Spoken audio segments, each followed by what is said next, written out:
escarpment, looking down across the plains. Very strange. Can you hear me now? Nope. Oh, you can hear me now. Ah, okay. Hello, everyone. We'll try that again, shall we? I don't know how much you heard, but essentially we are enjoying a view that made Out of Africa famous. So this is the Out of Africa Road, and we are enjoying the wildlife that Kenya has to offer. A very good afternoon to all of you. My name is Jamie, and this afternoon Adrian is on camera with me, and I have to tell you that we've got some very special guests today who are watching the start of the show in Final Control. So hello to Lisa and her family who are here on holiday, and they've come to visit us. So I know that some of you will know exactly who I'm talking about. Lisa is here. Sky Doogie is her Twitter name, and it's really very special to be able to put a face to the name that we hear so often. So welcome. You are on a live safari, except for you, Lisa. You are on an actual safari. You are on a live safari adventure from the Masai Mara in Kenya. We will later be joined by our South African crew once the boiling hot days in the low veld of South Africa have cooled down a little bit. And because this is a live safari, hashtag Safari Live on Twitter is how you can get hold of us to send through all of your questions and your comments. And that's it. There. Tick the list of all the things we need to talk about at the start of every safari. Now we can get down to talking about the animals. The zebra are back. It's been a long time since we've seen zebra around this particular road. I'm hoping that the fact that they are back around here might mean that the Olololo pride decides to come out of hiding. And the pride of lions that lives right down at the base of our camp, we haven't seen them in days now. I mean, it must be nearly a week since we last saw them, so we're very keen to catch up with them once again. So I think that's what our plan will be. I don't know where Brent's gone. I'm sure he's gone off somewhere. The Lizard King says, what a lovely view. What a lovely view indeed. We're very lucky to live where we live and to enjoy the view that we get to enjoy. It's very, very windy here this afternoon. In fact, it's always windy in the Mara, but it is howling today, which means that it's not nearly as clear as it was yesterday. There hasn't been much rain, and as a result, it's very dusty. Yesterday was crisp and clear and beautiful. This afternoon, it's a little hazy, but it's just the changing view. It's always different whenever you look at this view, even though the essential parts all stay the same. There's different colors, different light. It's different every time we look at it. It's like being near the mountains as well. I find that when you're near mountain ranges, no matter how often you look at the view, it's always subtly different, always subtly lovelier. Where should we go today, Adrian? I haven't decided. I think we'll just go where the wind takes us. Hopefully not literally, though. It is howling. I don't think it's blowing that strongly, though.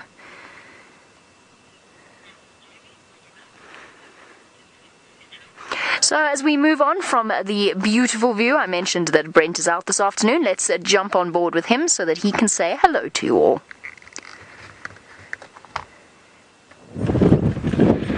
Hello everyone, and welcome to a windy but wonderful Mara Triangle this afternoon. My name is Brent Smith. I have Archie on camera. Remember, this is coming to you 100% live from Kenya, so we've got a little surprise to start the safari. I know it's some of your favorite animals. One of mine, giving us the evil eye over the long grasses, is a black rhinoceros.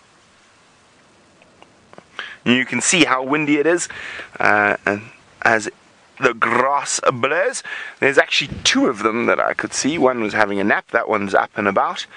We are very lucky with the amount of black rhino that we see in the Northern Triangle. Now, of course, this is the East African subspecies, so genetically slightly different from the ones that you would get in Southern Africa. And one of the sort of telltale signs is, well, this one's caked in mud, but normally their rib cage shows a little bit more prominently than the Southern African subspecies of the black rhino. Now, it looks like it's eating grass, but however, it is not. There are lots of little different types of bushes in the grass growing there. So they eat little balanites trees that are coming up, and they also eat the woolly woolly caper bush. Not the hairy, I think about the hairy caterpillar bush, that's something else. But you go head down like that, and almost certainly there's a small shrub that is growing down there. Now they have got a really bad reputation, the black rhinos, for being very grumpy and aggressive. And I don't find them grumpy and aggressive at all. I have been put up trees by them many times, however, but normally you can stop a black rhino charge by just shouting. I often think they just tend to run in a direction rather than anything else. Oof, there's lots of animals down at the Smucky Swamp behind him there today. It looks like Ellie's aplenty on a hot windy day. Now, you see the other one off there to the right. Arch. There we go. And just see the back poking out of the grass a little bit more to the right. And just see the ear there. No, it's not, is it? It's a rock, I apologize. What I thought was an ear flicking in the distance is a sooty chat. No, it is a rhino. Is it a rhino? No, it's not. It's a termite mound. I apologize. It just looked like a rhino, and I just saw a little bit of movement, and that was the sooty chat pretending to be a rhino's ear. Now remember, if you want to ask us any questions, hashtag Safari Live on Twitter, or you can just pop it onto any of the feeds that you are watching. Now my record for black rhino in one day is 8. I wonder if we're going to be able to beat that this afternoon. Well, excuse me.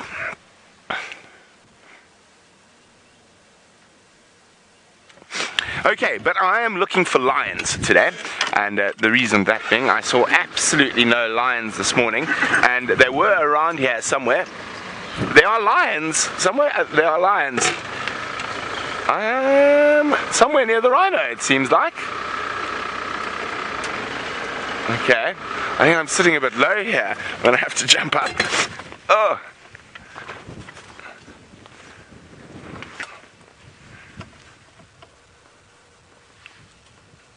Okay, we don't know where the lions are. They're lying down in the grass, somewhere just ahead. I'm going to move around to see if I can get a better view. Okay, but there are lions. Oh, maybe the rhino will chase the lions. Wouldn't that be fun?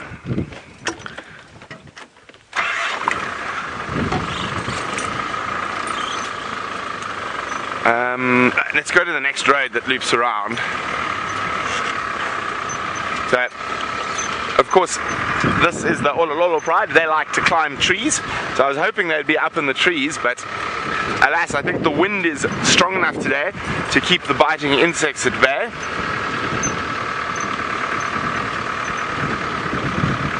Oh.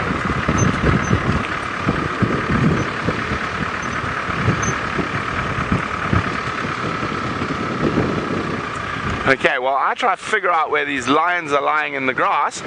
Let's go back to Jamie, who's got a nice group of elephants. A lovely group of elephants, or herd, as we would term them.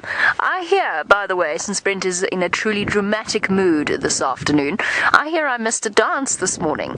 Apparently he was dancing on the boundary, the border between Kenya and Tanzania. I'm very disappointed. The only thing I can say is that I hope that Scott and Tristan are willing to take up the challenge. So, while the boys decide whether or not they're going to dance, we're going to take things nice and peacefully, nice and slowly, and I'm going to ask Faith to do me a huge favour and just ask Brent where he is and where he's going. There's no point to both of us scanning the same area. So while we wait for that answer, typically on a day like today, wind like this makes animals nervous. It's less pronounced here in the Mara because I think it's because it's open and you don't have the rustling of the branch and the leaves of trees and so on. So I think it is less pronounced, but especially elephants really feel the effect of the wind, and it makes them anxious. You can imagine, you can see why. For an animal that isn't particularly known for its wonderful eyesight, but that has a very, very sensitive sense of smell and, of course, acute hearing, it is a disturbing thing for them. because they're not quite as in control of their surroundings or aware of what's going on around them. So it pays to remember that. If you ever find yourself on safari on a very windy day, be aware that the animals might be a bit more jittery than normal. And of course with elephants, that is especially true because, well, you want to be careful of elephants. They are much bigger than us, and much bigger than the vehicle, and capable of doing damage. Oh look, there's a vehicle.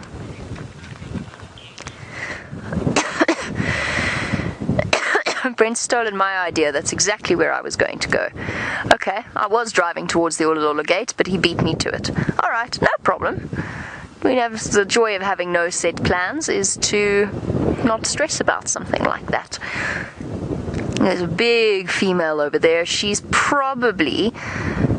There's two older females in this group. She is one of them, and it's difficult to tell when you're trying to work out, as you know, elephants are matriarchal in their breeding herds. They're led by an older female.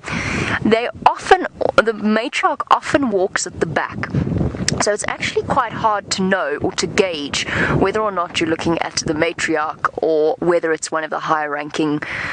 Ranking is a bad word to use, but whether it's one of the older, more experienced females. So typically you can actually, if you spend a large amount of time with elephant herds, you can start to get to know the dynamics of the herd, and you will find that the older females, even if they are not the matriarch, will always take responsibility for protecting the herd. Now you can see she's upset.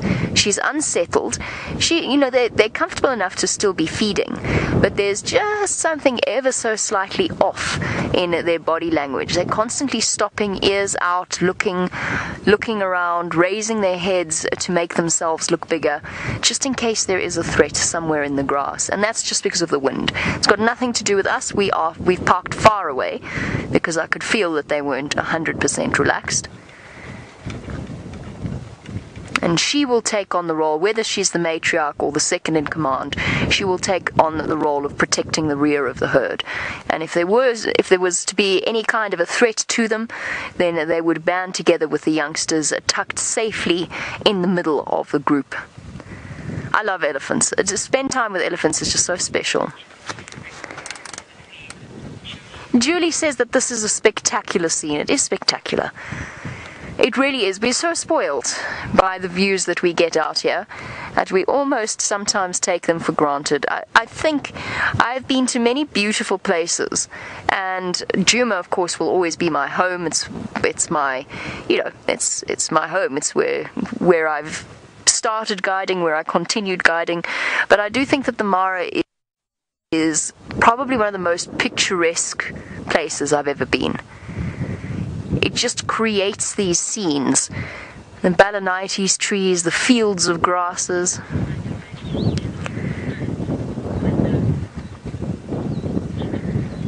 Okay, I'm going to go and look for our baby buffalo. Don't you think that's a nice idea? Let's go and see how it's doing after its birth 2 days ago. Brent has found you a feathered creature. Let's go and see which one it is. Aha, there we go. We have, sitting in a shepherd's tree, the silhouette of an eagle. Now, it is an eagle that stumped, I'm not 100% sure, we're going to get a bit closer, but it is an eagle that stumped all of you. It is the eagle, I think it is. So this one stumped all of you for ages a couple of weeks ago. No one could get what bird this is, and I know there's some serious birders out there. So let me get a bit closer. While I get a bit closer, I want you to ponder what eagle that might be. Hashtag Safari Live if you know what the eagle is, and also let me find out about your bird lists. Some of you must be getting close on 200 birds on the camera so far, live from the Masai Mara. I think my bird list is close on 300. I haven't counted for a while for the Mara since I've been here. No, don't fly. It looked like it was going to fly for a second there. I'm just trying to give you a bit of a better look. It's quite difficult. There we go. And he's turning his head nicely for you.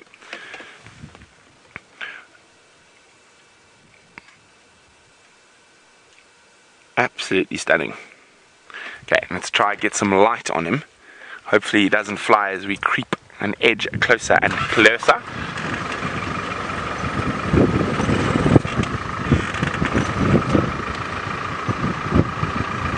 we saw quite a lot of raptors around this morning, so hopefully they're all about this afternoon as well.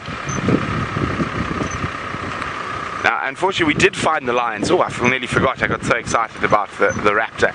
So we did find the lions. However, they went flat again in the grass where he's flying. There we go. Time to put Arch to the test.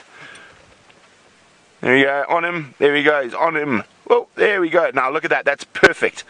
Now look at that. Those sort of white windows in the wings. Oh, lovely camera work. Archie. Killing it. Oh, there we go, perfect. Now, see that the sort of reddish pinkish under and the dark top? That should be enough for you guys to get an ID. Archie, you deserve some credit for that. That was wonderful camera work there. P. Hart is on 297 birds. P. Hart, is that combined South Africa Mara list or just Mara? Because if you're on 297 for the Mara, you are flying. Okay. Now, as you know, if you're a new viewer, we do encourage you to keep a little checklist of what you've seen, of the birds, the mammals, the trees, the grasses even, and flowers, frogs, butterflies, the works. I'm afraid I have been a bit naughty since I've been in Kenya. I haven't got up to speed with my butterflies here. We've seen a few of the similar species that we get, or the same species in fact that we get in southern Africa, but there are quite a lot that I have absolutely no clue about, and I unfortunately haven't made the effort to sort out the butterflies just yet.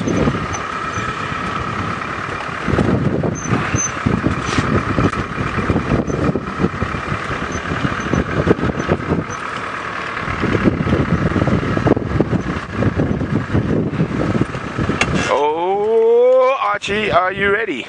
This could be even more difficult. See, there we go, there's a little raptor sitting in the wind. You got him there. Let's come out of it. Oh, there we go. Well done. Look at that. Oh, yes, enough. Well, sorry, I'm torturing poor Archie today with the birds, but that one I don't think we're going to get another good view of. So I'm going to tell you what that is. I'm just going to get the app out to show you.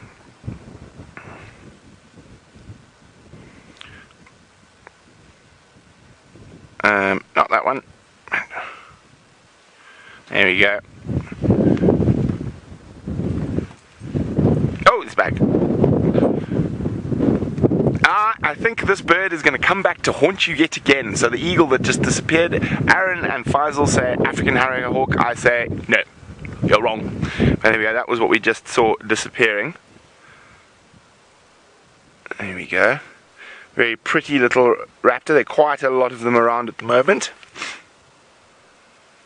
Curious One says a black-chested snake eagle. It wasn't a black-chested snake eagle. Okay, there we go. Let's move on from the little kestrel. Now, while it's hot like this and the wind's blowing, we could get quite lucky with some of those smaller raptors like that kestrel. This morning I saw, what did I see? Grey kestrel, grey falcon, grey kestrel. Can't remember. I get mixed up because they're called different things in different places.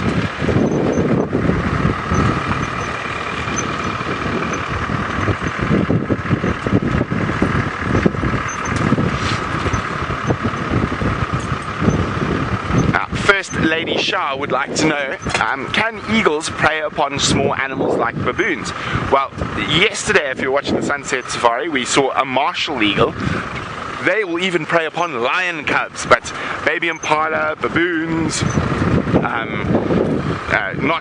not here, but back in Djuma, they'll eat steenbok, monitor lizards, monkeys. So yes, there are quite a few eagle species that are able to prey on small animals. The two main ones that do that are martial eagles and crowned eagles.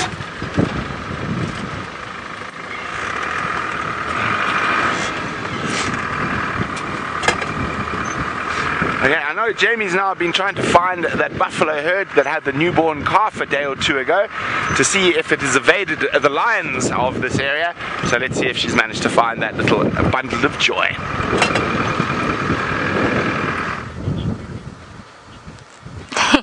Well, the bundle of joy. I don't know how many of you have ever played, well, we call it Where's Wally, but I think for those of you who are in different parts of the world, perhaps would have called it Where's Waldo.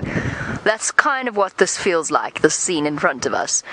I have tried, and Adrian has tried, but it's just flat buffalo everywhere, and we haven't managed to spot the little bundle of fluff. Now, for our viewers who perhaps have missed out on the backstory to this, on our way home 2 days ago, we found a brand new buffalo calf. The mom still hadn't delivered the placenta, so it really was very, very new. And we checked up on it the next day, and we managed to find it, as well as another little one. And now we're trying to find it again. I'm certain that this is the same buffalo herd. We've spoken about the fact that they, in the Mara, are almost sort of resident in an area. While they're not territorial, they do stick around in one place. And now, how to find this little one. I wonder if it's gone for its first mud wallow yet. That's what the buffalo are doing. They're enjoying an afternoon at the spa, resting up. This is such a lovely scene. Look at that one there. Look how happy she is. With her head back, looking up at the sky. Maybe she's looking at shapes in the clouds. The one a bit to the left there. Sorry, Adrian. Just a little bit to the left. That one. That one there. Look at her.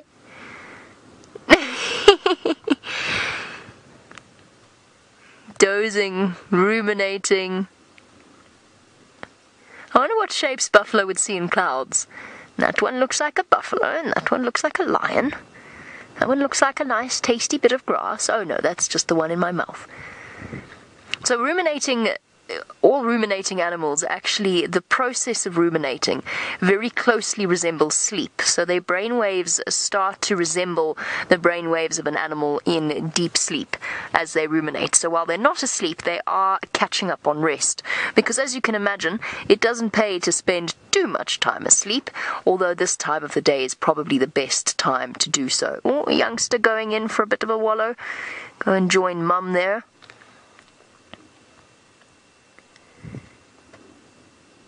And actually quite tight bonds between mothers and calves of this age, and they actually continue to be quite attached to their mothers even when the females have had their next baby.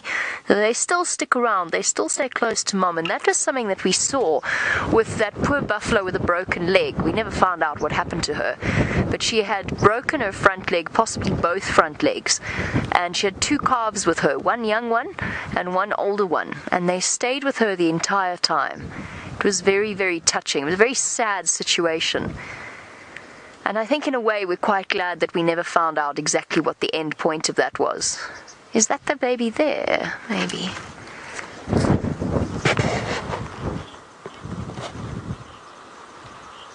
It's a young one, but it's got horns, so it's not the one that we're looking at. Wendy, what happens when buffalo lose their teeth? Can they still ruminate? No, not really. I mean, the chances of them losing their molars are actually quite slim. They might lose 1 or 2, possibly, if they get kicked or something like that happens.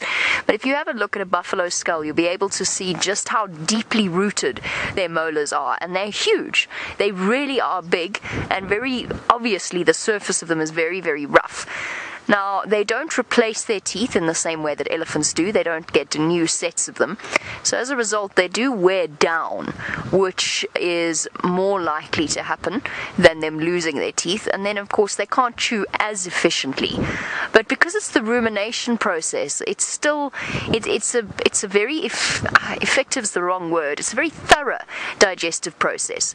Now, the fact that they get chewed again a second time, or the food gets chewed again a second time, really does mean that they get the most out of the whatever it is that they're chewing again, out of their ball of cud. Which is why their dung, the particles of remaining grass, are so fine. So I don't think that it would damage them unduly, because they've got that more solid process. It's not like an elephant whose digestive system is rapid at the best of times. So when old elephants do lose their teeth, or when they've ground down their teeth, then they really do start to struggle and they lose condition very quickly. But they do need their teeth to ruminate, you are right. So in a scenario, if for some reason they were to lose those teeth, it probably would be difficult for them. They couldn't really continue to ruminate in the way that they do. I have tried, everyone. I have really tried. I don't know if you've managed to spot it. I have checked under the tree. I have checked in the water. I don't know where our little buffalo is. I'm hoping that it's just enjoying a nice wallow. Or perhaps lying up in the shade, hidden by one of the females, hidden by mum. That's the only thing that I can suggest, because I can't, there's no way on earth we've managed to spot it.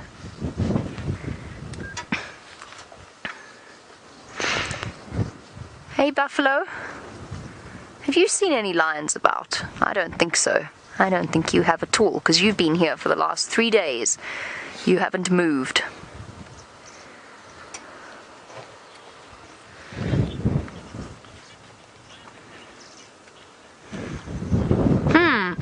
Tom, what is the survival rate of buffalo calves? I would suggest it's actually quite high. With the defensive nature of a buffalo herd, I would probably put it somewhere around about 50-50. I don't actually know the exact statistic. I'm not sure if there's any articles regarding the mortality rate of buffalo calves.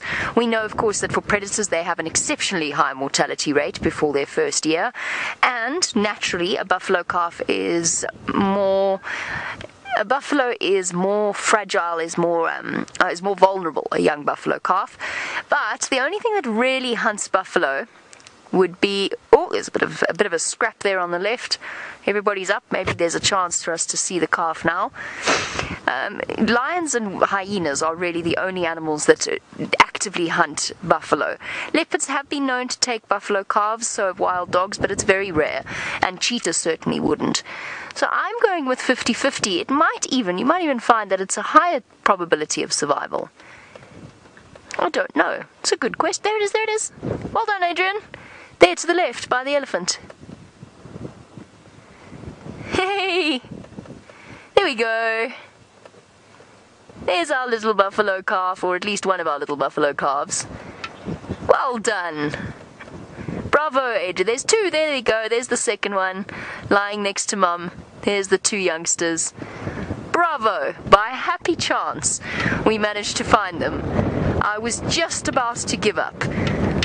And we just so happened to be looking in the right spot. So there we go. There's a tiny one that is standing at the back, and then there's a tiny one lying on the left there. There we go. On the right of its mother. Little thing. You can just see its ears moving. And in just about a month's time, or maybe 2 months' time, it'll look like the big one that's walking to the left.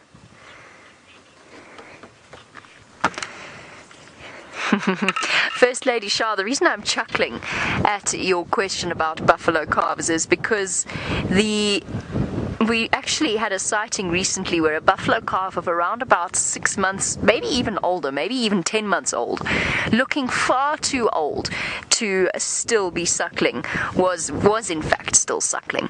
So they can suckle for quite an extended period of time if their mothers haven't had another calf. So they could actually end up suckling for 6 months and over, potentially.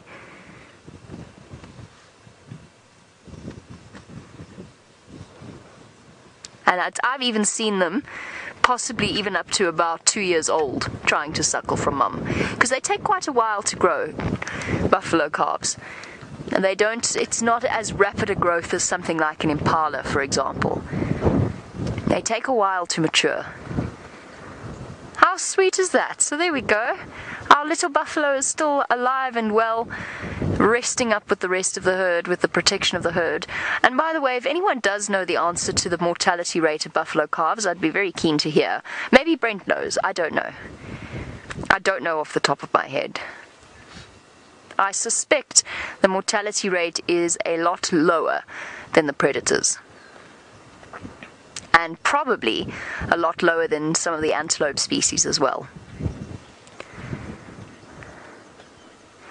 Okay, let us go and find out from Brent whether or not he knows the answer to that.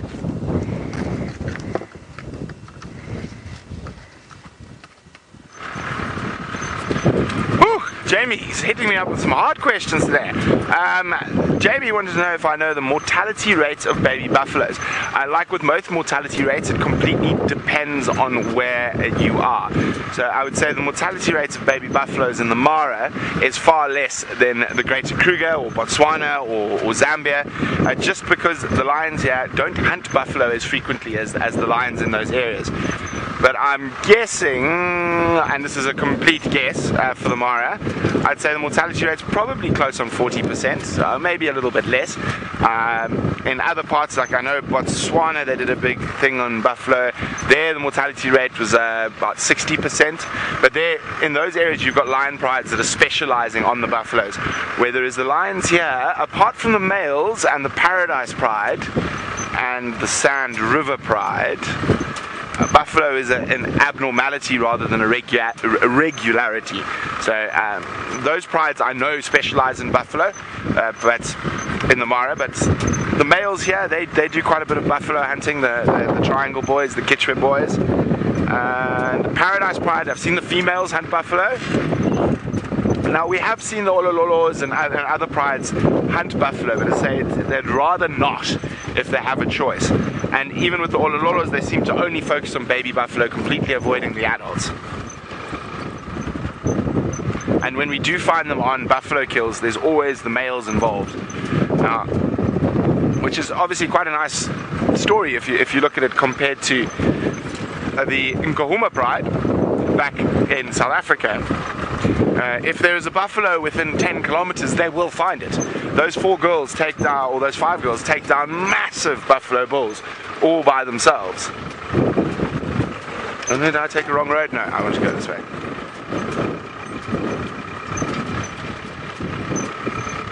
So we've moved out of Olololo. Whoops, daisies. Sorry about that, guys. That was a big bump. I was not watching the road at all. So, as I was saying, that the Olololo pride, we've left their territory and now we're in where we start seeing the marsh breakaway pride around this tree line up ahead. So we're going to go and have a look there. But you can see the rains have made a bit of a mess of the roads, and I was looking for lions and not watching the road. We might go have another look for that baby giraffe that was injured. I had those very distinct hyena bite marks all over its back that we saw a few days ago. So we'll go have a quick look around the airstrip, see if that baby giraffe has managed to survive the lions and the hyenas. Sounds like we've got some more eagle answers in. Oh, that was close. Now Diane says lesser spotted eagle. Unfortunately not, Diane. So I nearly got taken out there. I'm just trying to be careful so I don't hurt it.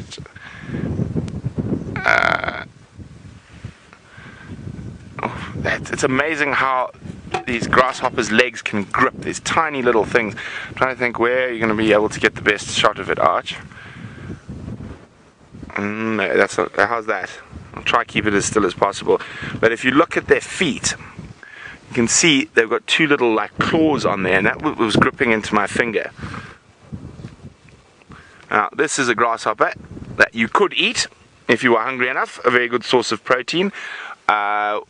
Oh, I've forgotten the family name. I was trying to be very careful, so I'm holding its back legs together so it can't kick me. Now, oh, there we go. He actually got me. Look there. Look how that's gone into my skin. So it's not too sore. Fortunately, I've got thick skin on my hands. I've got old man hands. But look at that. Now look at those incredibly sharp little spines that they use to defend themselves. So when they kick away from a predator, they're hoping to whack that predator with those little spines. Now, those little kestrels we saw earlier, they will be definitely after these guys and a whole bunch of other insects. But he just leapt out of the grass nearly into me. Okay, you ready for the release? I'm going to let him go. You ready? You got him? You zoomed in there? We could see him jump. Get ready for the screenshots. See what he does now. Are you going to jump? There we go. See? Oh! Oh, you silly thing. Oh! Where'd it go? Land on my hat. Ah, he got out. Okay, there we go. He escaped. Oh, this wind is but howling. I'm hoping as it gets later it's going to stop blowing so much. So we had another answer there. I think some... Oh, we've got more responses coming in. It's the same one that caught you last time. Oh dear. I thought you guys would have learnt by now. Rocky says it's a goshawk eagle. Sorry, Rocky, no such thing. Claudia, tawny eagle. It's not a tawny eagle. But Rocky, so an eagle and a goshawk are actually different types of raptors. Goshawks are smaller and they are accipitors, so they normally actually hunt quite a lot of other birds, whereas eagles obviously are bigger, and your true eagles have feathers all the way down their legs, which the goshawks don't have. Goshawks are incredibly beautiful though, very, very pretty. But we've got some more answers coming in. Aha! Aaron and Faisal. Aaron and Faisal have come back to bring some what's the word I'm looking for now? Some sanity back. Aaron and Faisal, you are indeed correct. It is an African hawk eagle. However, it is a juvenile. Now, when it was flying, let's see if we got a... So you couldn't really see it. There's the adult. So it wasn't as prominent in the adult, but you could see those white windows starting to form. But that pinky sort of reddish, let's go down there, there's the juvenile from the underside. And when it was sitting, there we go. Now that one wasn't quite as dark underneath as this one in the picture, but of course they're various different shades. So there we go, a juvenile African hawk eagle, and we all know what the adult looks like. Very pretty. Definitely one of my favorite eagles. And I've seen them actually. I was walking home when I was at Djuma to Ingers, and I was just walking across the quarantine clearings, and while I was walking there was a flock of guinea fowl, and an African hawk eagle just piled into them, but not more than like 50 meters away from me. It was incredible.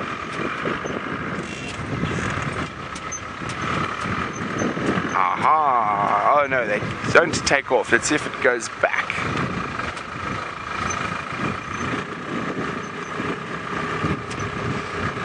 Okay, well, we're going to keep meandering, looking for the marsh breakaways and any birds we might be able to see. While we do that, Jamie is still with something that wants to avoid all lions if possible.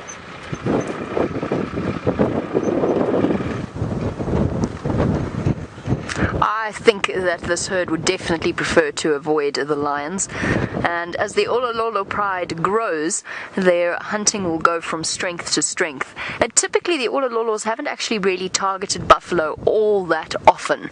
They are capable of hunting them. There are 4 adult lionesses, so they are capable of hunting and catching an adult buffalo, but it is hard work and it's dangerous for lionesses to tackle buffalo.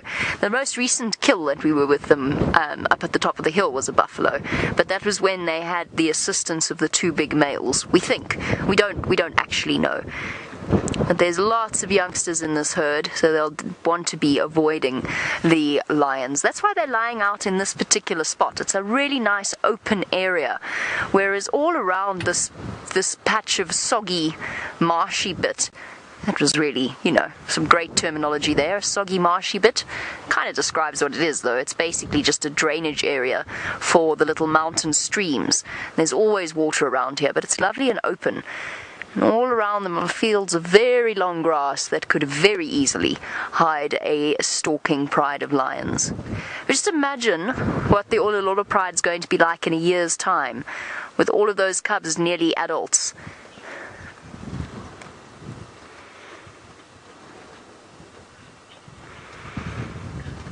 Yes, actually, Mia. The species of buffalo is the species of buffalo that is the most widely distributed in Africa. It's known as the Cape buffalo, which is a little bit deceptive in a way in terms of names because, well, I mean, they are not just found in the Cape.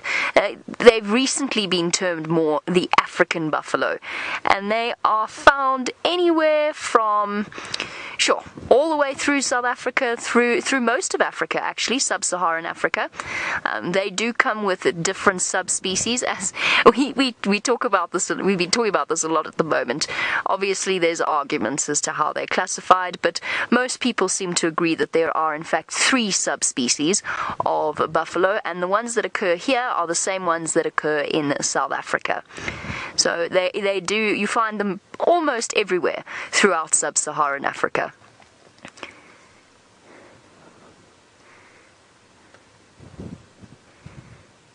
And they are not really related to cows, very distantly. David, yes, people can and do eat buffalo meat on the odd occasion. Their numbers are very healthy throughout Africa, so it's a species that is, I wouldn't say of the least concern, but they're relatively common. But yes, bushmeat poaching is something that does occur, and that buffalo will be eaten. And you can buy buffalo as well if you're looking for venison type meats. I've never eaten buffalo. I don't know what it's like. I can imagine that it's very tough, unless it is cooked very slowly. But people do eat buffalo, yes, they do. And it's a large animal, so it provides a huge amount of meat.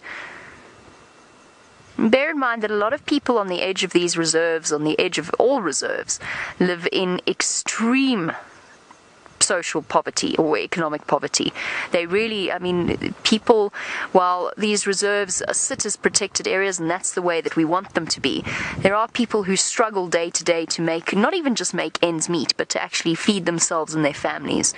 So bushmeat poaching is a big problem that faces wildlife in general. But you can understand, I would assume that most people can understand or have the empathy to understand exactly why it is that people do go to those sorts of lengths in order to obtain something to eat. It's not a problem that will occur here. Not here in the Mara. These animals are very, very well protected.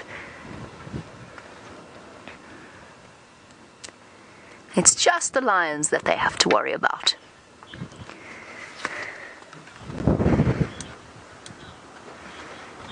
Jenny, the only sound I can hear right now in the Mara is the wind howling. It is, I can try and be quiet for a little bit. I think Adrian's mic on his camera is quite sheltered, but I think you'll probably only hear wind.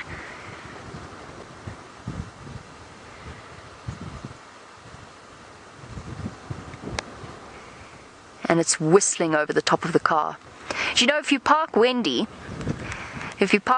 at a certain angle, Wendy is the vehicle, one of the vehicles in South Africa. If you park her at a certain angle, she sings when it's windy. The wind hits the antenna at exactly the right angle, like blowing across the top of a bottle, and she sings. One of those funny little things. It only seems to work with Wendy.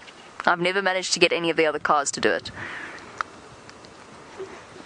But we do have large antennas that sit on top of our vehicles. So at the moment, it's difficult here in the Mara to really give you a sense of the sounds that we hear.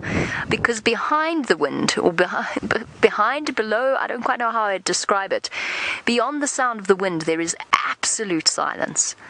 Vast, blanketing silence that you get in these wilderness areas that I love. You get all the surface sounds and you get the sound of the wind, but you don't get any of the background noise that you would in a city, and it's one of my favorite things.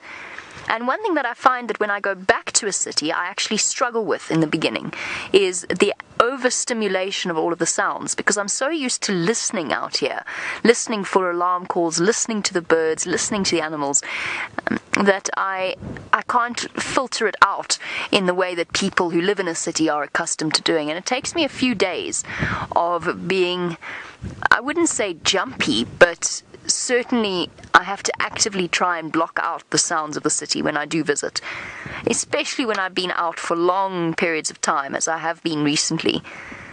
The last time I was in a city was in Nairobi for a night. Doesn't really count.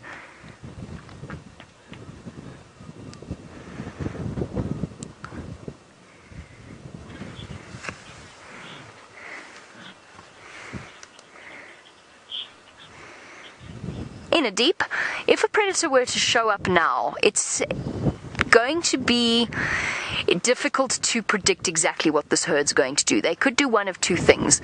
So if they were to spot a predator, they will respond like all other animals that respond to predators, and that's to try and actually keep an eye on where the predator is. So they will group together, they will band together in a group, and probably, if it's a lion, turn and run in the opposite direction. But buffalo do chase lion often, so there is the possibility that they could turn the tables and actually actively chase a predator away. Something like a leopard they would immediately turn on and chase, or a cheetah. We've seen what buffalo do to cheetah, or how they respond to cheetah. That amazing sighting with Malika and her impala kill, where the buffalo charged in, the cheetah scattered, and the buffalo actually ended up attacking the carcass and throwing it up into the air. Now, buffalo are... They do fight back, and they fight back aggressively, and they're known to band together and to chase lions away. The trick, that's why it's so dangerous for lions to hunt them, and the trick that the lions will use, and hyenas, will be to try and single one out and separate it from the rest of the herd and panic the herd sufficiently so that they don't actually have the wherewithal to band together.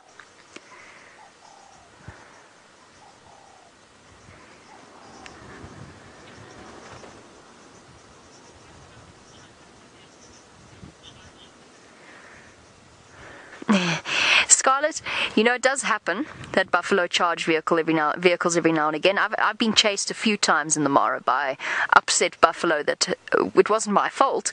They were being chased and harassed by hyenas, but they decided that I was the one to blame.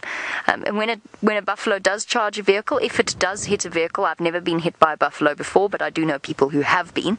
They do charge horns down and they smash into the side or into the front. So it's very rare, but it does happen, and they will do it with their horns down. What you will find is that they'll do an aggressive approach, potentially, where they don't intend to charge, with their heads up and their noses in the air, and they trot towards you very aggressively, trying to make themselves look big. And it's only when they get to the sort of the final stages of the charge, if they are intending to follow through, that they drop their horns. Taylor actually had a really scary experience just outside the tent in Djuma. She very nearly got flattened by a buffalo bull. It was terrifying.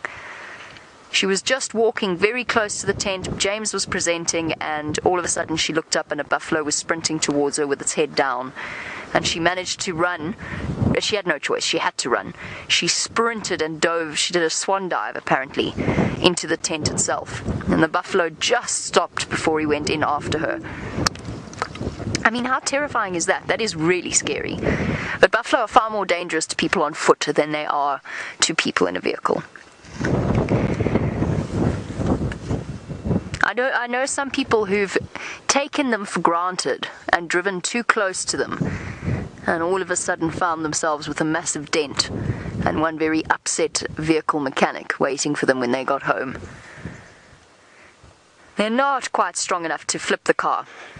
An elephant is. But it's still obviously something that we avoid at all costs. Okay, I'm going to leave my buffalo before they up and chase me down the road. I'm just joking, they're not going to chase us down the road. They're very peaceful. Let's go and see how Brent's search is along the Chitwa airstrip. I think that's where he was, and whether or not he's had any luck with the marsh breakaways. Well, we're on the marsh breakaway's favourite little lugger at the moment, but unfortunately no sign of them just yet. I think we might do a meander down towards the Samaki swamp and look for the Mara River Pride. I know they've got some cubs, but they spend quite a bit of time in the riverine forests. It makes them a little bit difficult to find.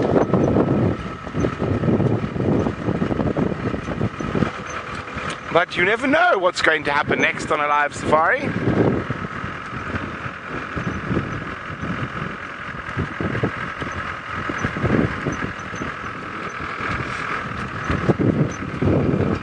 Now, River Cat is asking about my favorite animal, the African wild dog, and wondering if there are in the Mara. There are, but unfortunately very, very, very low numbers. There have been 2 spotted in the triangle since I've been here, but I rushed there, but they'd already disappeared by the time I got there. There is a reasonable population of dogs in the Serengeti, so there is always a chance that there might be some dispersals. Other than that, in the conservancies to the north, I know there are some dogs, but again, very low populations here. Now, the main reason you'll probably find that the low populations of dogs in this area is due to the domestic dog population all around. So rabies and canine distemper are the 2 sort of biggest killers of wild dogs, and it's transmitted very, very easily. So where you have large populations of domestic dogs, the wild dog populations tend to suffer. Now, of course, we know quite a bit about rabies from South Africa. We had a couple of scares. We had that leopard who caught a dog while live, and that dog turned out to be rabid, and the poor leopard had to go into quarantine. Old young Sindile was his name, but a very good friend of ours, Mike Grover, his wife used to be the general manager of Djuma. He did his master's thesis on rabies, and it is a very interesting read. It's quite a long read, but it is a very interesting read. His research picked up on something that wasn't commonly known or wasn't really seen as a fact when it came to rabies, and that is the further you find a domestic dog into sort of a game reserve or wildlife area, or the further is away from its home, it's by every kilometer, it's sort of the chance that animal's got rabies increases by 10%. So one of the first signs of rabies, and it's not something you can see. So a lot of the other signs of rabies, hydrophobia, and the frothing at the mouth, and domestic animals become quite wild animals become quite tame, but is confusion, and it's very easy to see in domestic dogs, because they get, oh sorry, there's too much dust.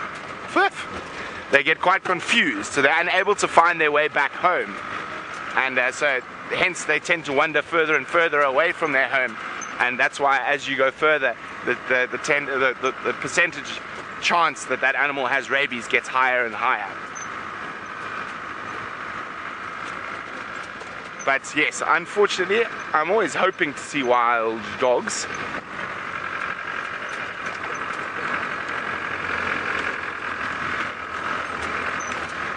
Hello, David. David would like to know, have wild dogs ever bred with domestic dogs? No, they haven't, David. They split from their common ancestor about 1.8 million years ago, and wild dogs actually have an extra toe and a completely different dental structure to the domestic dog. So they are completely separate species and unable to interbreed. So no, that they can't. So I think 1.6 to 1.8 million years ago is when they diverged from their common ancestor. Now, when it comes to domestic dogs, we talk about breeds rather than species, because genetically there's very little or no difference between a Chihuahua and a Great Dane, and they can actually interbreed and have production. They can breed with difficulty, but theoretically it is possible that they could breed and produce offspring. Whereas with wild dogs it would not be possible. Okay, well, no luck on the marsh breakaways. I think I might go look for some ellies and around the marsh. It's always great to see all the ellies around the marsh at this time of the day, cavorting and splishing and splashing.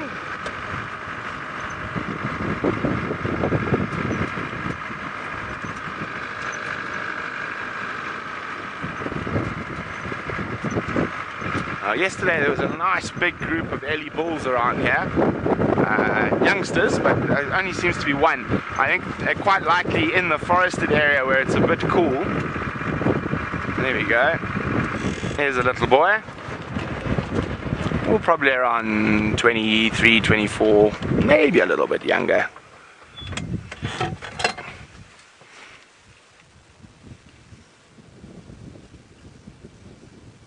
he looks like he's full of mischief, that one. And you can see he is secreting from his preorbital gland there.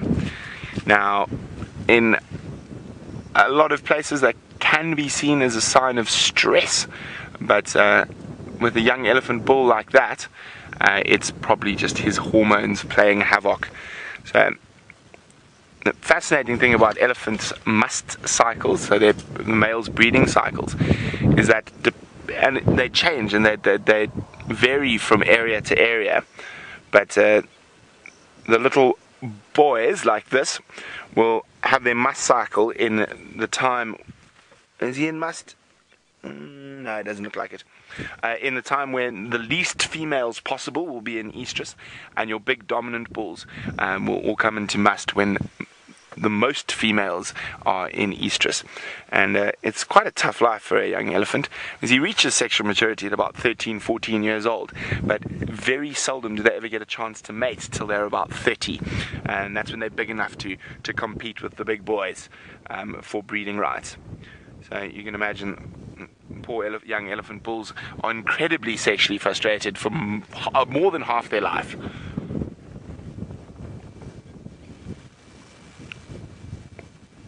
And you get to see that, well, misplaced aggression coming from that, and chasing everything else around. Gary says Ellies are such old souls. Indeed they are. And well, if you ever get attacked by the elephant, it's 99% of the time it's your fault, not the elephant's. You've done something, or you've misread the situation. And if you spend a lot of time with elephants, their body language, you get to understand it quite well. Now, there's a lot of people out there who call themselves animal whisperers or elephant whisperers. That, of course, is a load of hogwash, absolute twaddle, nonsense, and any other word you can think of for people making up stories. When you elephant whisper, so to speak, you're reading body language, and you're reading how the animal is going to move from its body. You're not actually having a conversation with an elephant. Although people are batty, so some people probably believe they really are having a conversation with an elephant. Now, I say I talk to elephants all the time, but when I'm doing that, I'm actually using my voice to sometimes control a situation. Sorry, Faith, can you send that question again? The wind is a bit high. It was howling. I need to just turn my volume up a bit.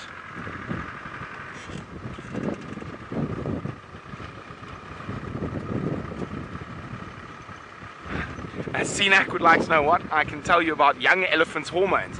Well, that there's a lot of them. I think it works pretty similarly to most hormones. Sinak, I will get back to your question. Okay, so just where that little branch is coming down, Arch, in the mud there. Okay, let's have a look. A little bit to the left, a bit more to the left, and up, more downstream a little bit. There we go. Okay, there we go. See that track there? Let's zoom in quickly. There we go. A little bit to the right. There we go. Now there's a nice track for our tracking enthusiasts out there. So I'm talking about, let me just get my hand in. Let me figure out where it is. Okay, there, where my finger is, that's the track I'm talking about there. Let's see how good you are. I know there's some people who love some tracks, and I'm not talking about the bird tracks. I'm talking about the very distinct little paw print there. If you can tell me what track that is, I'll be that's the birds. Let's go up a little bit. A little bit, so just come out. Arch, I've lost it when you've zoomed in tight there. Okay, there we go. So a little bit to the left. There we go. Center frame. That's the one. Now, I'll be very impressed if you can tell me what paw print that is. Very distinct, very difficult to confuse if you know it. And just think about where the track is. It's in the mud in the bottom of a little lugger, so quite a wet area, and that's all the clues you're getting. Hashtag Safari Live if you can tell me what track that is. Okay, let's move along. So as Sinak, so elephants' hormones, the females come into estrus for the first time at about 13, 14 years old, although generally during their first estrus cycle they try to avoid all those big elephant bulls, because it must be quite scary having 6,000 kilograms of very amorous elephant heading towards you for the first time. As in the bulls, their hormones generally will go into those must cycles, but when there's not a lot of females in estrus. So those young bulls spend a lot of time sort of wrestling with each other, pushing each other about, taking out their sexual frustration on impala and buffalo and anything that happens to wander close to them. Now, it's very interesting in small reserves that are not fenced. The best way to actually control small fenced reserves, one of the best ways to control your elephant population is by a vasectomy on the elephant bulls. So lots of different things have been tried, including hormonal blockers and stuff on elephant cows, but it has caused a lot of problems in especially with the cows in the family structure. So it's found that if you can snip, so to speak, the male elephant's tubes, or not tubes, his testes, you can control an elephant population quite nicely. And the nice thing about doing that on the elephant bulls is lion-like termite mound, carrying on, is that they continue and they'll still mate, they still come into must, so it has no effect on their sort of natural behavior. And I've been lucky enough to go along on an elephant vasectomy, and it's all done laparoscopically. It's quite an impressive thing to watch. So it's not a viable tool in areas like the Mara or Djuma, where you've got big open systems where the elephants are able to move naturally. But in small fenced reserves, particularly in parts of South Africa, it's a very useful tool in terms of management of the land, because there is such a thing as too many elephants on a small fenced property, and they can actually become bad for the bush.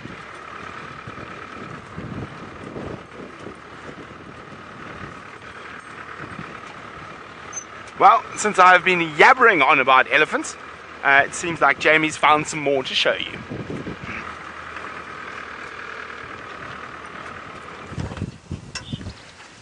I've found a lovely old bull to show you. A gentleman of the Mara. That's how I always think of these guys. I think most of you know by now that I always think of these older, 30 plus, or 30 years or older. I always think of them as gentlemen. One of my favourite moments ever was on a bushwalk in Djuma with Rexon, and it was my last walk on Djuma. It was the last thing I did on Djuma before I came to the Mara. That day I drove to Johannesburg, and the next day I flew to Kenya. But on Djuma we were on bushwalk and walked up a termite mound, massive termite mound, and sat with an elephant bull of around about this age and size.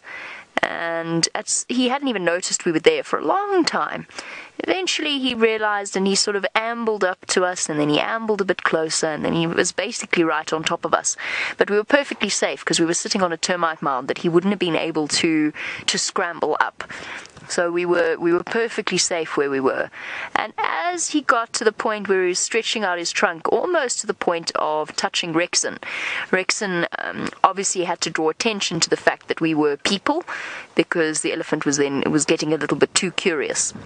And he didn't wave, he didn't shout, he just said, "Good morning, sir." And it was the most, I don't know, it was so special. Very softly, "Good morning, sir." Immediately the elephant backed up, got a fright, because it was a human voice, and he realized just how close he'd come to us. And then he gave us a few head shakes and ran off. So he obviously didn't appreciate being called sir, despite our best efforts to be respectful. But it was probably one of my favorite elephant sightings on foot. It was so relaxed, it was so comfortable, it was so safe for both us and for the elephant bull. And one of those little levels of interaction that we couldn't do anything. We didn't intend for him to come up to investigate, but he did, and we couldn't really do anything about it without putting ourselves at risk. So we had to sit tight. It was just such a special moment. These old boys usually have the best manners. They've been around, they've seen it all. they're secure in themselves. They're no longer young and hormonal and full of nonsense. They can be, especially when they're in must, which, as you know, is that regular condition that all male elephants go through once they reach a certain age, where their testosterone levels go skyrocketing and they get a little dribbly and a little smelly. And I don't mean dribbling from their mouths, I mean dribbling from their glands and as well as urine.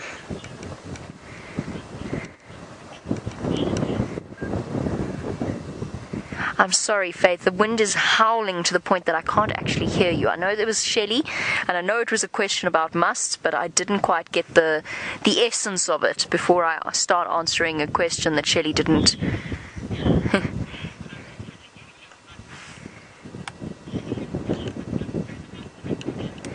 There we go. Shelley had a question about must cycle and when it ends. It's interesting, actually, the way that it works. So a younger elephant bull, a sexually mature elephant bull, will go into must regularly for short periods of time. A big old boy like this will actually go into must less regularly with longer periods in between, but he'll stay in must for a long time, often up to a month or so. And you can usually see when they're coming into must, when they're going out of must, their temporal glands get swollen, they start to secrete, and their whole attitude changes. The way that they hold their heads, even it's one of the factors that you look for when you're looking to see if an elephant bull is in must. If he's holding his ears up above the height of his shoulders, they've got a very distinctive swagger as they walk. But even big old must bulls, I've found, tend to be exceptionally polite. Oh, they'll come up and say hello to you, and they might just warn you to stay in your place. But I've never really had a big problem with a must bull, except for one. An elephant I once knew, his name was Riff Raff. His name was Riff Raff for a reason. Riff Raff was the nicest elephant, normally, and then when he went into must, he was just a nightmare. He learned he was no longer afraid of electric fences, which does happen with some elephants. They realize that if they push through the pain of the shock, that they can actually break on through. And he used to break into people's gardens, he used to break out of the reserve and go for walks down roads. He was impossible. And he would come up and bully vehicles, chase females, which of course is natural for a bull in must. And he'd walk into our garden, and we had one tiny baobab in an area where baobabs don't really grow. There's not many of them. We had one tiny baby baobab that was our baby, and we looked after it so well. And Riff Raff would beeline for this baby baobab every single time he came in. He also destroyed my Christmas tree. We had a fever tree in the garden that was our Christmas tree. We used to hang Christmas baubles and tinsel from it over Christmas. And he pushed it over. And then I pushed it back up again and propped it up, and the next night he came back and he pushed it over and stripped it of its bark just to finish the job. It was a naughty Eddie. It's amazing how they do have distinctive personalities like that.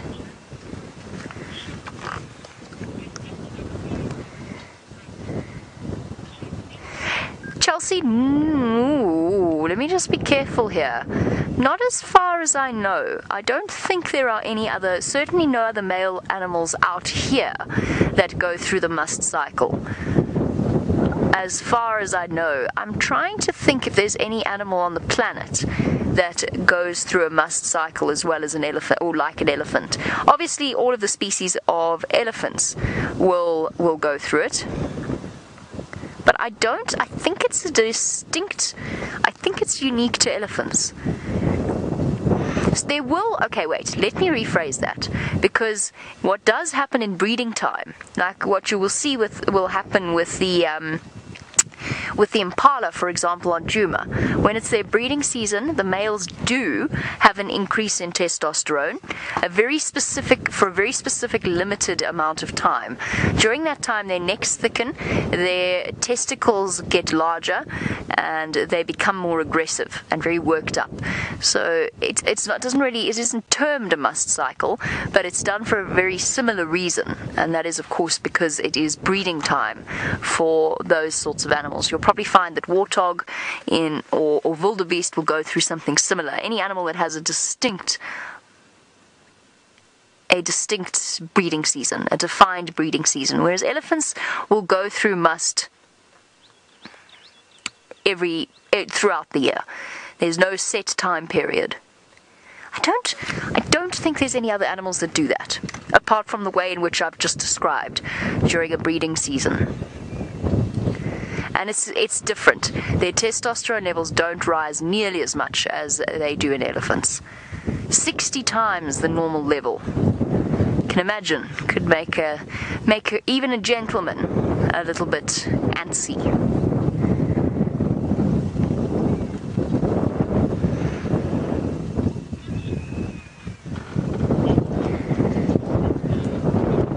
Ravinda, there are a few great tuskers in the Mara. I saw one. I encountered the one that they say is the oldest elephant in the Mara, and it was across towards the marsh. It was a couple of months ago. I don't know if any of you have any of the screenshots. Do you remember that sighting with that big old bull? He would have qualified as a tusker. He was a very, very large male. He had a collar on. He was being tracked and monitored for that exact reason. Obviously, ivory poaching is not nearly as much of a problem as it used to be in Kenya, but it does still occur. So he was tracked and monitored. This boy's going to be big. At around about 40, male elephants their tusks start to grow much faster than they did previously. I think he's a big boy. His tusks aren't that large, but he's physically quite a big boy. It's the only one that I've encountered. There's one that lives around Olololo Gate that's also got impressive tusks.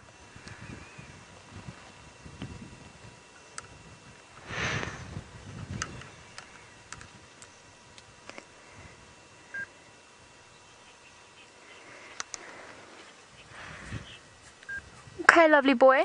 Thank you for your time. It's been very peaceful sitting, chatting about Ellies and just watching you. We're going to... I don't know where we're going to go. We're going to go somewhere. So while we decide which way to go and which road to take, let's go and find out where Brent is. Well, we're on the edge of the riverine forest, and one of the most awesome things about the Mara is that they are constantly baby impala all year round.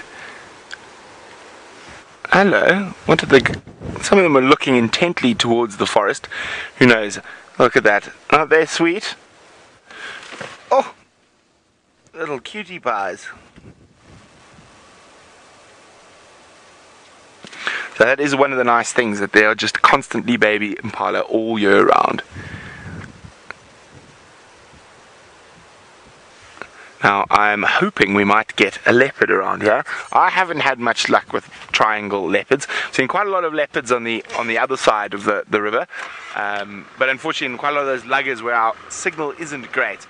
But I know Jamie seems to have triangle leopard luck. I've only really seen that same male quite a few times down around Mlimambili and the Salt Lick. But there's always a good chance if you come down to the edge of the riverine forest. And we're going to go into that little sneaky spot as well, where we've seen the blue monkeys as well as the Ross's Turacos. Maybe nice to see a bit of Turaco this afternoon. They were making a lot of more noise around camp this morning when I got back from drive.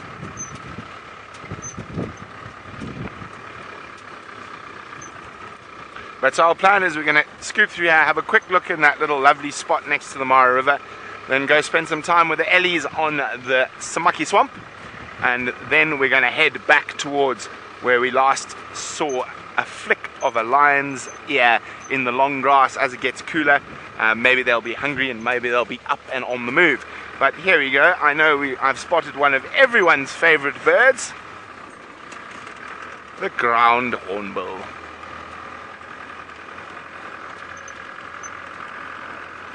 Now, the last time I was around here, there was, I suppose, a recently fledged, quite a young ground hornbill moving around with the family group. I can only see one at the moment, but they can be often spread out in their pursuit of eats.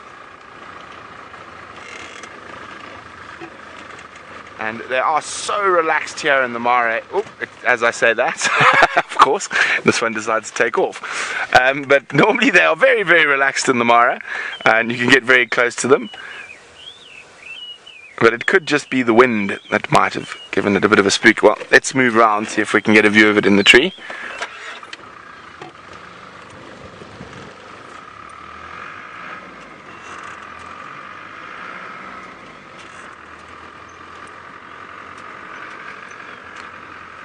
Aha! It sounds like we've got some answers to the mystery track we saw in the little lugger. And while let's go backwards. Rowan says honey badger. It was not a honey badger. Strangely enough, I have only seen one honey badger in all my time in the Mara, and that was in Talek town eating rubbish out of a dirt bin. It's the only honey badger I've seen since I've been in the Mara. But no, it was not a honey badger. Here's the hornbill.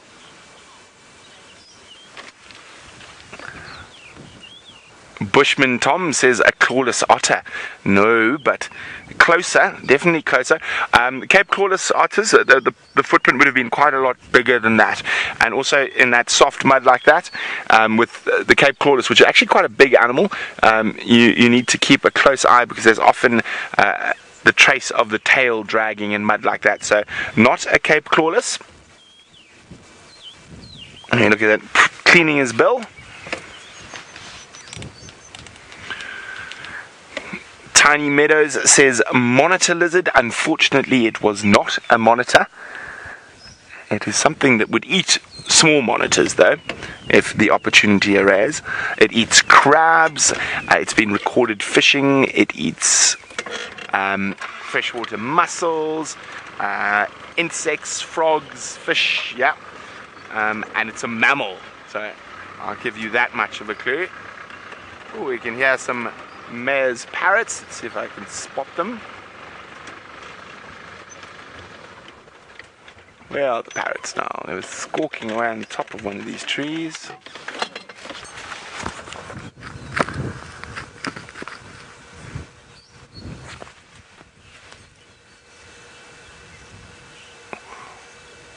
Oof, that is a good question. From Nate. I can hear the parrots, you can hear them squawking. I just can't see them. I think they're on the other side of the tree. Nate would like to know, what bird makes the most unique sound? Sure. A lot of them, Nate, a lot of them. Let's think. Ostriches are pretty unique. That sort of almost, I suppose, how do you describe it? Booming. They can. A lot of people get ostrich calls confused with lion roars if you're not used to them. Actually, I know what it is. Just give me a second, and I will find you the call. Where are these parrots now? It is not a nice call, but you didn't say nice, you said unique, which is two very different things. Which one is it now? I think it's this one.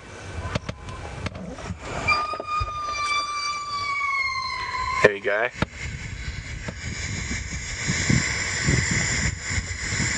It's not a nice call. When you hear that at 3 in the morning, right next to your tent in a rainforest, is highly unpleasant.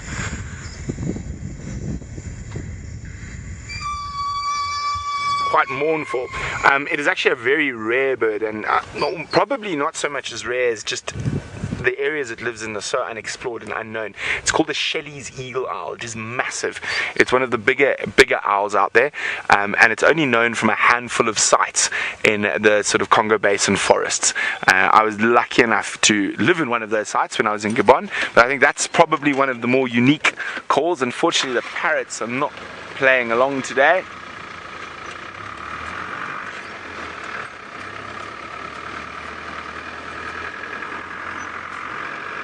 I think we're going to be in for a treat with the amount of elephants in the swamp today. There are, probably they're over 100, I would guess. Archie's going to count them for me when I get there.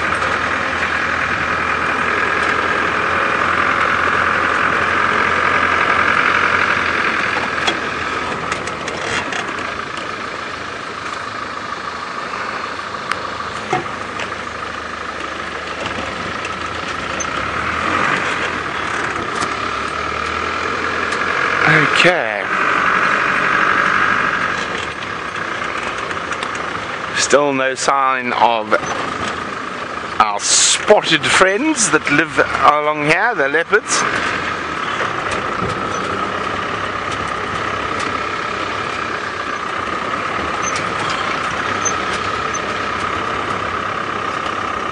Let's just give you a quick view of how many elephants are actually out there. We're going to head closer to them, but first I want to go have a look closer to the Mara River. But you can just see there's a mass of elephants out there. Oh, there's one having a mud bath.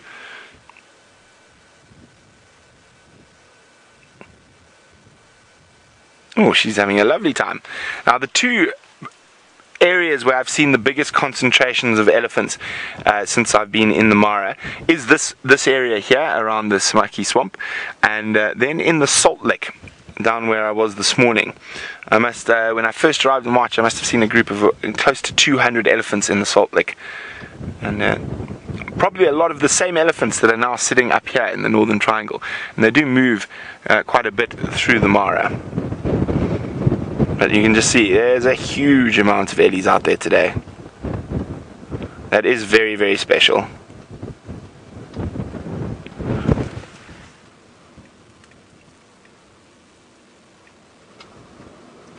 Oh, some ibises taking off there as well. But we're going to keep moving. I'm going to have a quick look around the Mara River, and then we're going to head closer to the swamp to go spend some quality time with pachyderms. While we do that, let's see what Jamie's plans are for the rest of the evening.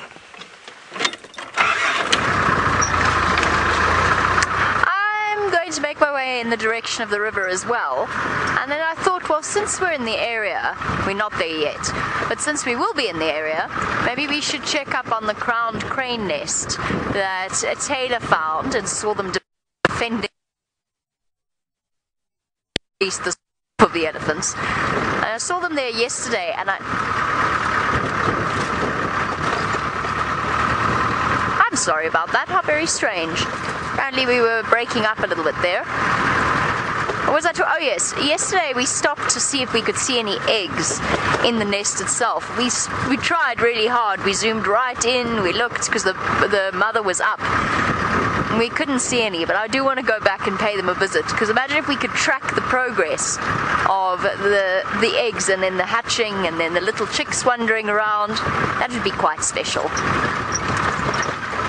I think we'll go back there, but I'm going to make my way towards the edge of the river simply because it's really quiet at the moment in these very grassy areas. I don't quite know how else to put it, but there's water here, which means there must be something, even if it's the baboons.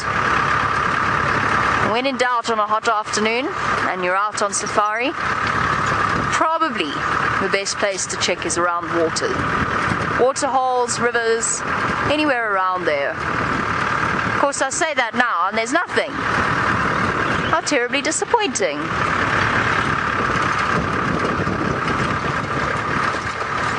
Absolutely nothing.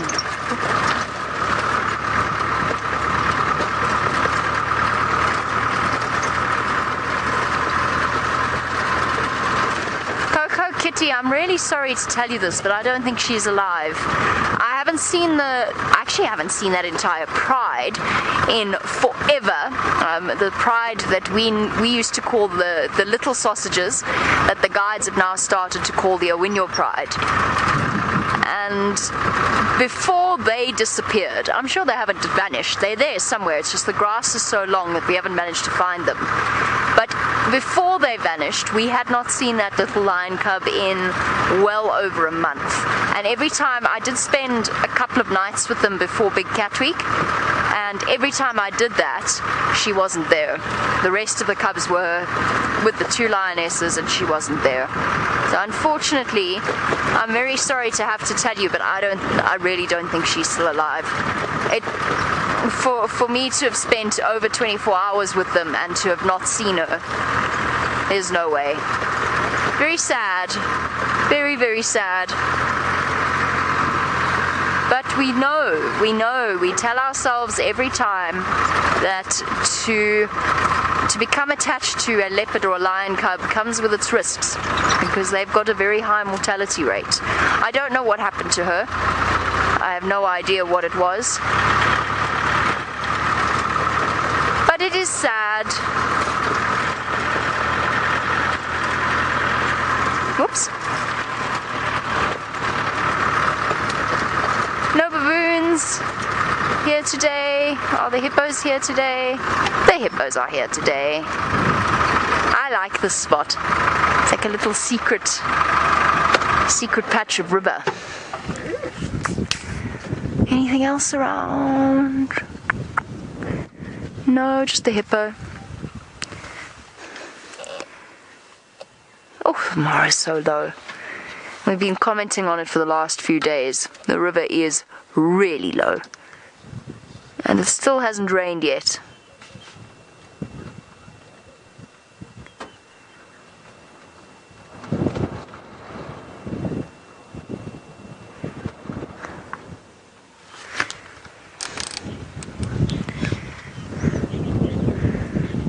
Melody, while we sit and enjoy a quiet afternoon.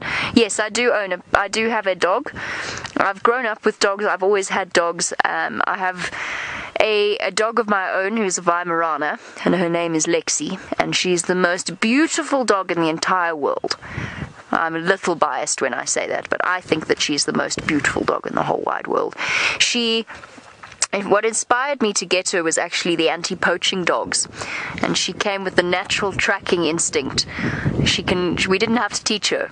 She'll track a rhino for you without having to be taught. It was incredible how that instinct played out. So she grew up in the bush. From 6 weeks old, I took her. It was actually far too young, but the owners wanted her gone, so I took her.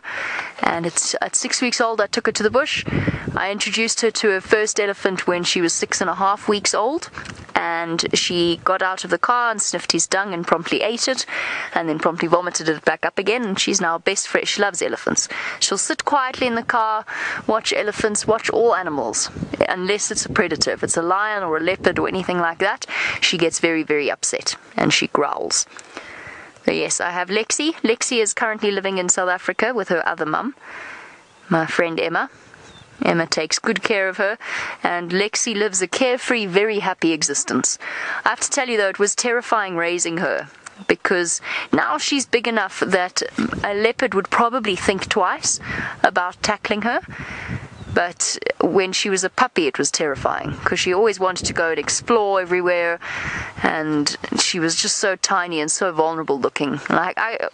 Brent was talking about eagles taking small cubs. I spent a lot of time watching eagles and making sure that they weren't about to swoop in and steal my puppy.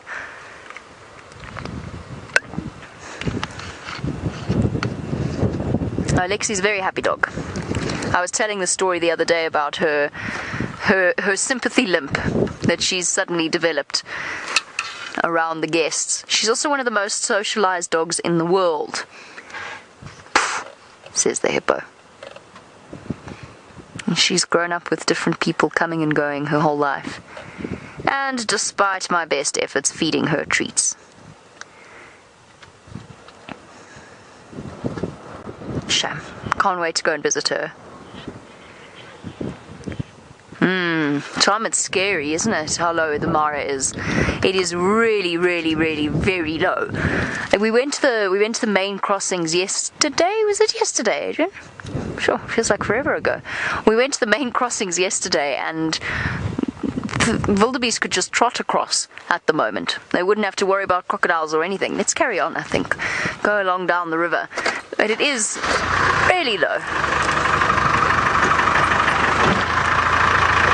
Gosh, this afternoon, despite it being very quiet, has simply flown past, and you'll be happy to hear that it is time for us to welcome the Djuma crew onto the Sunset Safari. So let us go across so that Noel can bid you a very good afternoon.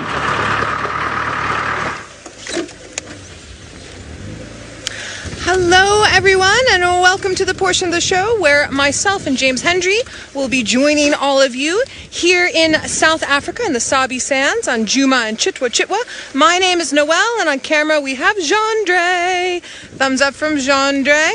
And welcome as well to Diamond Springs Parkway and Trentwood Elementaries. I believe it's your first time with us, so I hope you enjoy. Now, I'm on the hunt for a female leopard and her tiny little baby. And today, so she's probably still resting, but I'm driving very slowly up and down, just trying to see if we can get a view. I found some very fresh leopard poo from her, so that means that she's around. Now we just have to see if we can actually see her. Now this female leopard has a name. Her name is Tundi, and her cub is just over 3 months now. So still a small cub, still very much needing her mom. Now don't forget everybody, we are live and interactive. Hashtag Safari Live on Twitter or YouTube chat. Or kiddos, just send through those questions with your teachers and we will answer them live for you on camera. So you can ask anything that you would like to ask. It can be about the leopard that I'm looking for. It can be about where I am and maybe where Jamie is up in Kenya, which is very different. Just whatever you feel like asking about, and we love to chat with you. Now I'm just going to stop just here and show you the area.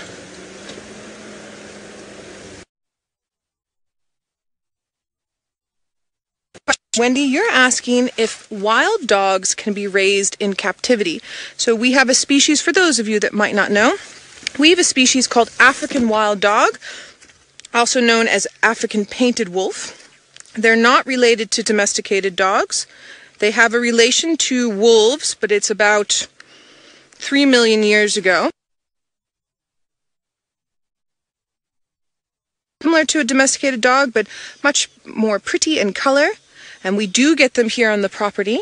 Wendy, can they be raised in captivity? Wendy, anything can be raised in captivity, but it's not necessarily the best thing for a wild animal, if that makes sense. Basically, anything that's in the wild should probably stay in the wild. Wild dogs are very cute, but they're pack animals, and they need other species from their pack to survive. They also smell quite bad, Wendy, so I don't know if I would want a wild dog either as a pet, but I do know that there are some zoos that do one. Amy, good question. You'd like to know if big cats have fur balls?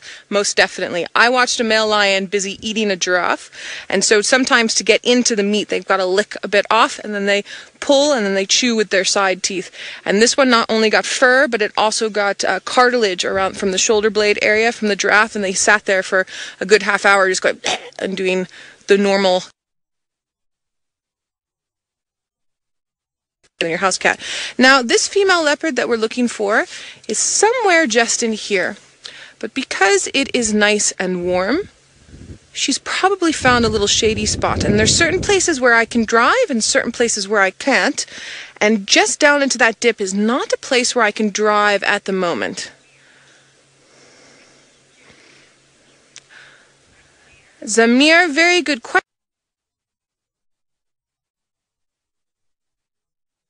Species like impala, duiker, kudu,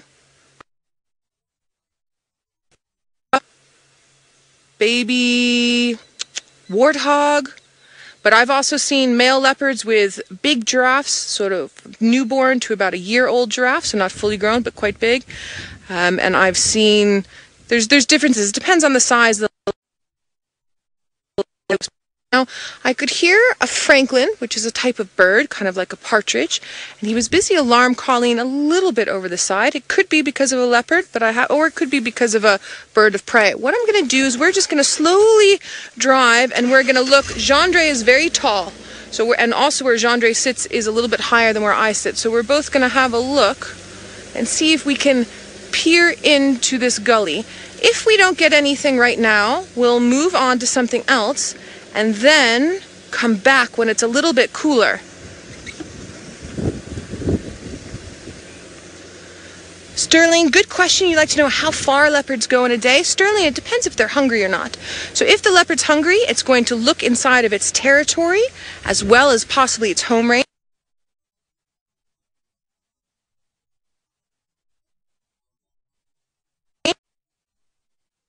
Depending.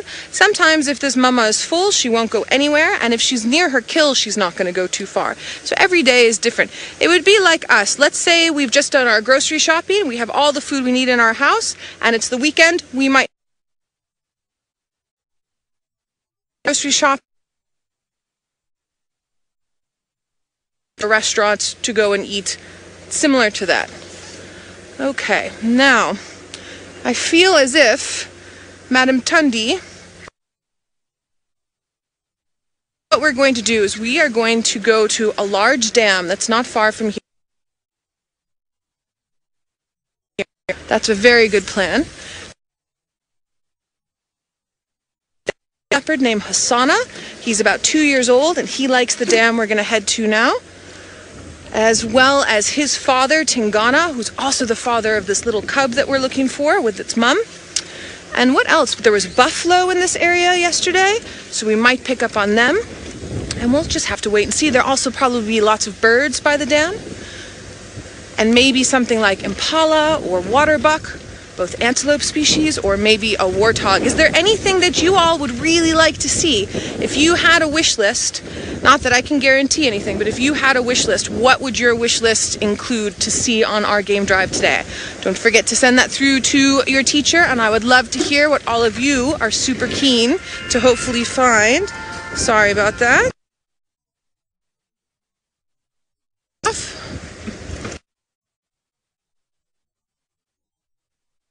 Up in Kenya, which is 1,600 miles away from where I am now, north and east, in a different part of Africa. And he has a very large mammal species he'd like to show you. So let's head on up to him. Hi guys, I hope you're excited for your school drive. I'm excited to have you on drive with us. Now remember, send your questions through to me, give them to your teacher. I'd love to talk to you about elephants, because that's what we're looking at now. And we've got a lot of elephants around a swampy, marshy area, and then eating lots of nice green grass. Oh, look, there's a little greeting ceremony going on over there. There's more elephants coming out of the forest next to us. And, oh, you can hear them trumpeting. So there we go, that's where they're coming out of the forest, coming out into the open. Now this is where elephants have their meetings, and they come see friends they haven't seen in a long time and have a chat and have a nice mud bath.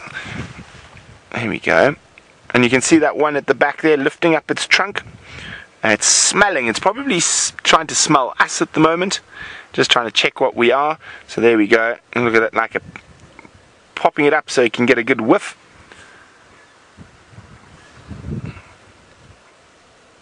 Isn't this wonderful? There's a little one. Okay, let's get a bit closer.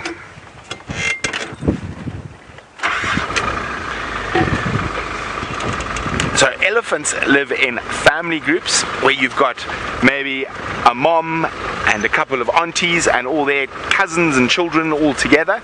And the big daddy elephants normally live by themselves, and they come in and out and move between the different family groups. So one daddy elephant can have lots of different families, but the females will always stay together.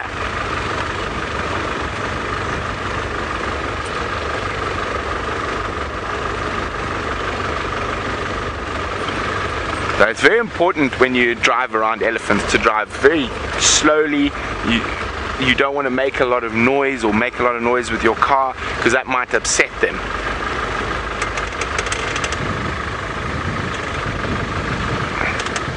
Sorry, I didn't catch that name there, Faith, but someone was asking, what do elephants like to eat? Zakwan was asking what elephants like to eat the most. Zakwan, in the Masai Mara, the elephants like to eat grass the most. So they love to eat grass, and you can see nice green fresh grass that's growing in the swamp. that they're eating there. Now, in different parts of Africa, they will eat different things, but mostly 80% of an elephant's diet in the Mare is made up of grass and 20% of trees and bushes and other things. Now, where you were with Noel back in South Africa, it's a bit different. So during the rainy season, our summer months, the elephants will eat 80% grass and 20% trees and shrubs. But in the dry season in South Africa, during our winter we don't get any snow. It doesn't get cold. Well, it gets cold, but not nearly as cold as you get back there in America. The elephants will eat 80% trees and shrubs and only 20% grass, and that's because the grass dries. But here in Kenya, the elephants are lucky. They have nice green grass all year round.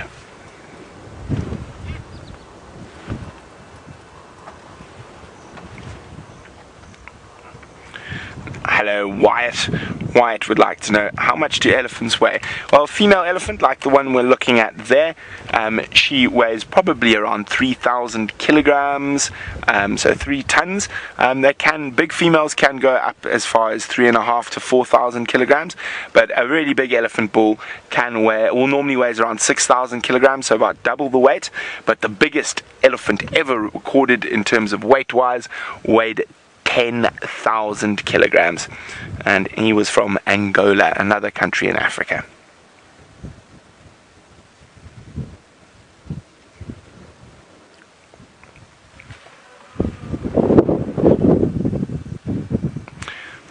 Okay, well, I'm going to keep moving a little bit further. Let's go see what else we can find while we see what's happening around the swamp. Let's go across to Jamie, who's got some antelope to show you. I've got lots of different kinds of antelope to show you, which is very, very exciting, because we can talk a little bit about the different shapes and sizes that antelope come in. So we get all kinds of different species, just like there are different species of deer where you come from. So before I go into that, let me just introduce myself, because the kids have just joined us. So let me give you a quick introduction, and it's not just a voice talking at you. My name is Jamie, and this afternoon Adrian is on camera with me, but he's very shy, so you don't ever get to see Adrian. If you ask a really good question, remember, he might give you a thumbs up if he thinks it's a good question. So we're talking about antelope, and we've got 4 different types of antelope. So let's work our way around, and you can think of questions that you'd like to know about them. So there we go. There's 2 different types. The ones on the left are called topi. It is a topi antelope, and behind them and just a little bit to the right is a female waterbuck. You see how different she is? She's very, very fluffy and a slightly different color to the topi. Now here's the interesting thing. Now there's the topi over there on the left and the waterbuck on the right. Those are both female antelope.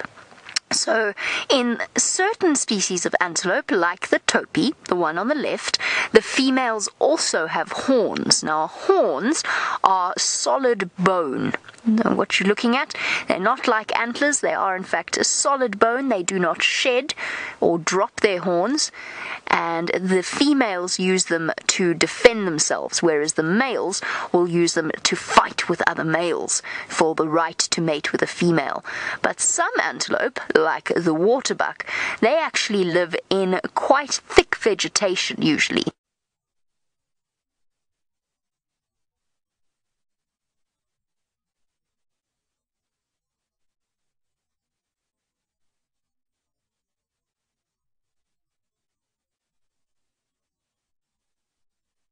The topi. Now Valerie is wanting to know how long antelope live.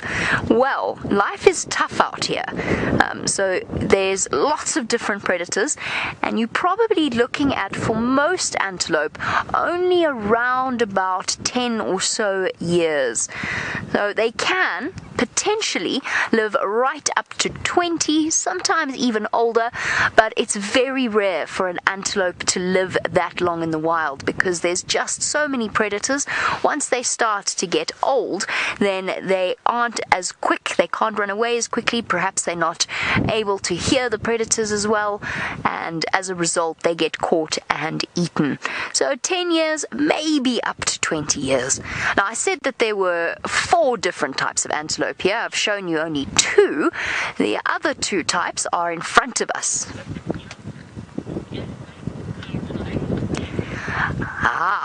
Now Caleb, while we look at the other types of antelope, there we go. There's a little Thompson's gazelle with the black stripe along its side, and behind it is an antelope that kind of looks similar but is a little bit bigger, and it is an impala, a herd of impala.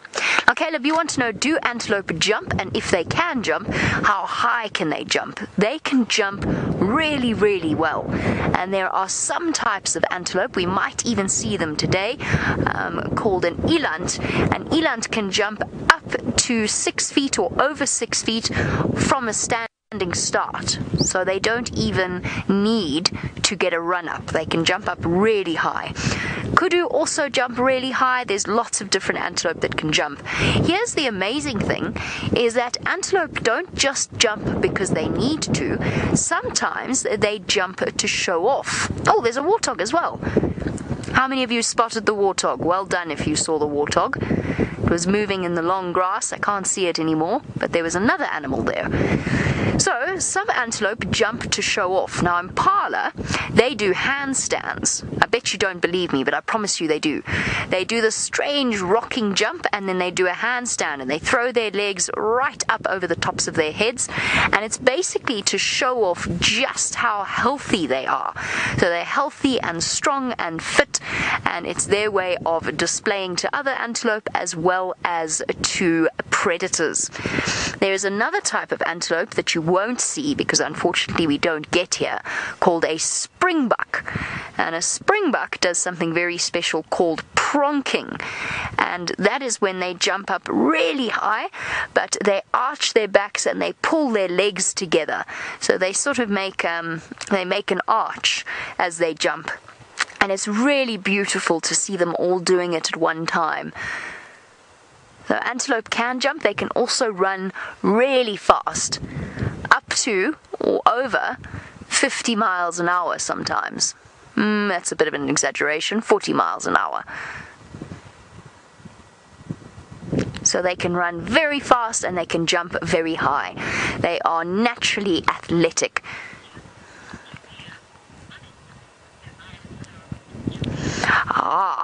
Now we've been fortunate enough to see a few antelope being born, and Djuma, no, they're not. They are not born with their eyes closed. You know, you can imagine, because an antelope has to give birth out here. They can't go to a hospital or a vet or anything like that. They give birth out in the open, in the wild, and you can imagine that a baby antelope with its eyes closed would be in really serious danger. Oh, there's some babies. Let's look at the baby topi while we talk about baby antelope. They're just curled up here on our left-hand side. So an antelope, actually a baby antelope, is born as soon as it comes out of its amniotic sac. Then its eyes open, it can hear a little bit, although it's still kind of groggy, and in about maybe 20 minutes at the most, the baby antelope actually starts to stand up, and within an hour it can run and walk and jump and keep up with its mother, because if they weren't able to do that, then they would be in serious danger from the different types of predator that we get out here. So a baby antelope is ready to go from the moment it's born. Whereas something like a lion cub, now a lion cub is very small, very vulnerable, and the mom actually hides them away because their ears are still flat, their eyes are still closed, they are very, very tiny and defenseless. So the mom, instead of having them out in the open, she'll hide them away in a den site. Something like maybe even just some logs piled on top of each other would work.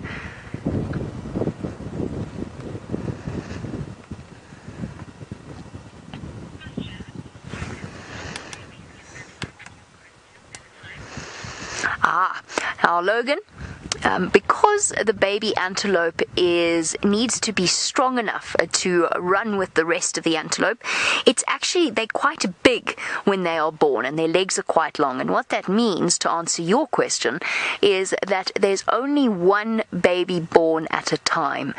So in really rare cases, there might be twins, but that's very, very unusual. Most of the time, almost all of the time, the antelope only has one baby. And some antelope can have a baby every single year. So their babies grow up and they're ready to mate again, and they have another baby almost immediately. Quite incredible. So there's lots of different types of animals out here. You've seen elephants and antelope. Let's go across to Noel, who's got a different type of herbivore to show you, and this one is much, much bigger than these antelope.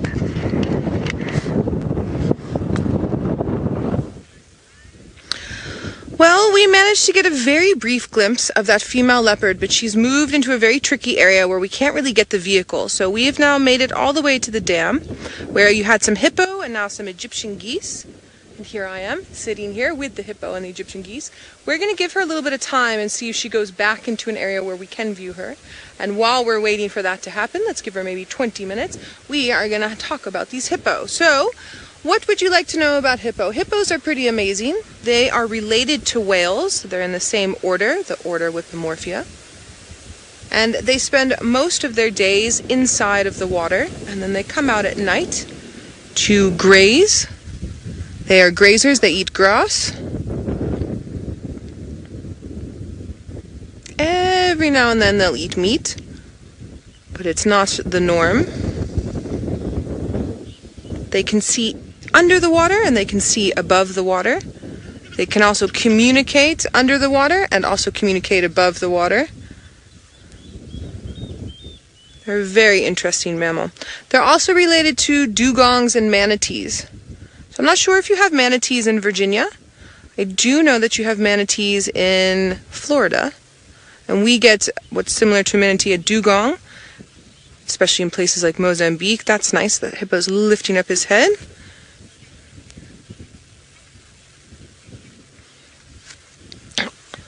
Donika, very good question. You'd like to know how fast do hippos swim?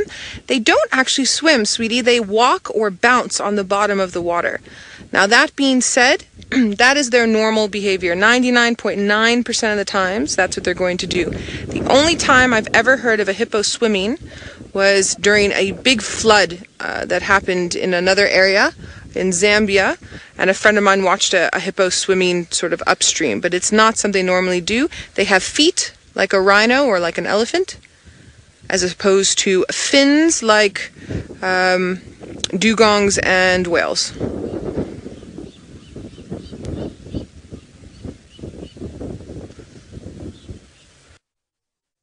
A group of hippo is called a pod or a raft of hippos. That's the collective noun.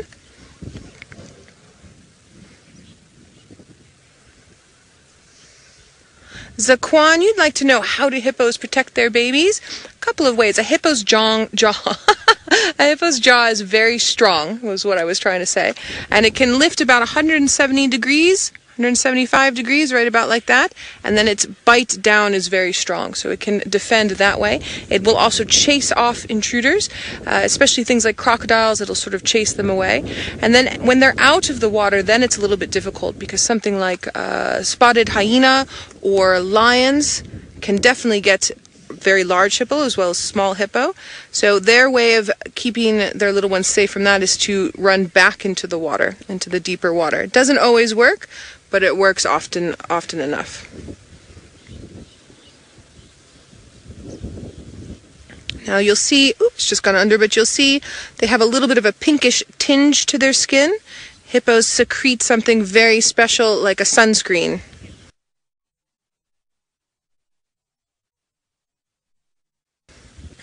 Oh, Logan, you would like to know how much does an average hippo weigh? An average hippo weighs about 800 kilograms roughly. That would be a big male. So that would be, in pounds, we'll double that, about 1,600 pounds, roughly. off the top of my head. Female hippos can be a little bit smaller, but yeah, about there. Sometimes a little bit bigger as well, but we'll do that as our average. They're heavy. They're very heavy. But they're covered in fat, so because they're covered in this big layer of fat, it actually helps with being able to be in the water quite a bit. Far, far, far down at the end of the dam, there's a few hippos that are fighting. It might be a little bit too far for us to see. You can see the lodge there. That's Chitwa Lodge. And we're just going to try and zoom in here. There we go. There's another pod of hippos, and they're having a bit of an interaction. You can see him wagging his tail. There they go. Wagging the tail. They're not happy with each other. You see that gape. All right. Now, Jamie. All right. We'll go to Jamie just now. This is actually coming out quite nice. We've got really amazing camera equipment, and our cameramen are very good as well. And sometimes, oh, there we go. Younger one's fighting. Sometimes we're able to see very clearly at the far end of the screen. Oh my goodness! And sometimes not. To me, this looks like some young males that are busy having a bit of a tussle at the end. That's what I would say. Look, look, look.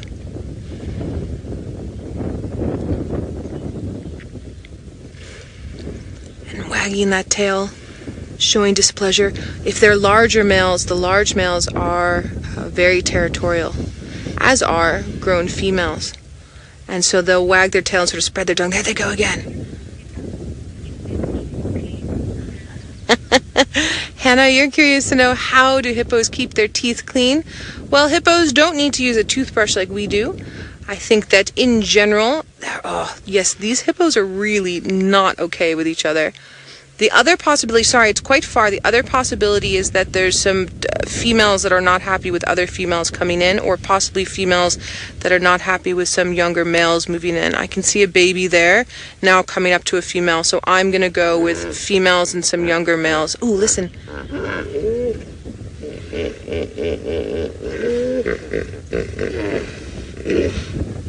The hippos are laughing at us. So Hannah, they don't really need to do too much. I mean, they're wild animals, and their teeth are the way that they are. Now, this female that's right here just had a tiny little baby that popped up next to her, so we might get lucky. It might pop up again now. They mate underwater, and they give birth underwater, and they nurse underwater. Sometimes they'll give birth right on the edge of the water, but a lot of it happens underneath.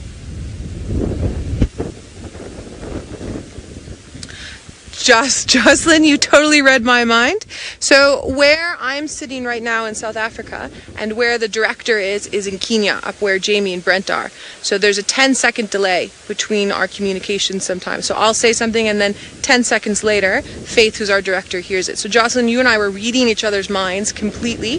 So yeah, they have babies under the water, and they mate underwater. They also nurse underwater. They've got an udder at the back like a cow. I like it. I like it, Jocelyn. We'll keep reading each other's minds just now. Alright, well, it looks like our hippo action has died down quite a bit. And I'm not seeing any elephants coming around quite yet. I think we might head back to where we briefly saw that female leopard and see if we can find her again. And then I think while I'm busy doing that, let's head on up to Jamie, who's in Kenya, who has elephants for you that I'm sure she would like to show you. She loves elephants. Hopefully there's some little babies playing for you. I do love elephants, and I enjoy spending as much time as possible with them, and I'm glad that we can show them to you. Now, there is a cute little baby, a little one off to the right here, probably, I would say, maybe 3 years old, give or take, maybe a bit younger than that. But what's really interesting to me is that this female is all on her own with her baby. And that's quite unusual to see, because elephants form herds, and the females live in a breeding herd. So there'll be lots of different females, and then all of the babies playing together, and they live And they're all related to each other, so it's mothers and daughters and aunts and sisters. Now, I don't know why she's on her own like this. I don't know if perhaps her herd is somewhere where I can't see them, and maybe she got distracted by a really tasty piece of grass and they left her behind, and she's going to go and catch up with them. We do know that elephants can communicate over really long distances by creating a deep rumble, a brrrr sound, and that carries very far, and they've got very sensitive ears, so maybe she knows exactly where the rest of her herd is. Or there could be, it's very unlikely, but it could be that she doesn't have a herd, that perhaps she got separated when she was young and she grew up on her own. I don't know, it's impossible for me to tell, but I can tell you that I don't see any other elephants. It's very strange. James, you're wondering about whether or not elephants like peanuts. I think if you offered an elephant a peanut, or if it saw a peanut, but because you shouldn't feed wildlife, you must never ever feed wildlife, it's very bad for them. But I think that if an elephant were to find a peanut, it would probably eat them. But it's one of those strange things that movies and cartoons make it seem like elephants really love peanuts more than anything else, and that's actually not really true. I can tell you what they really love more than anything else, and that is fruit.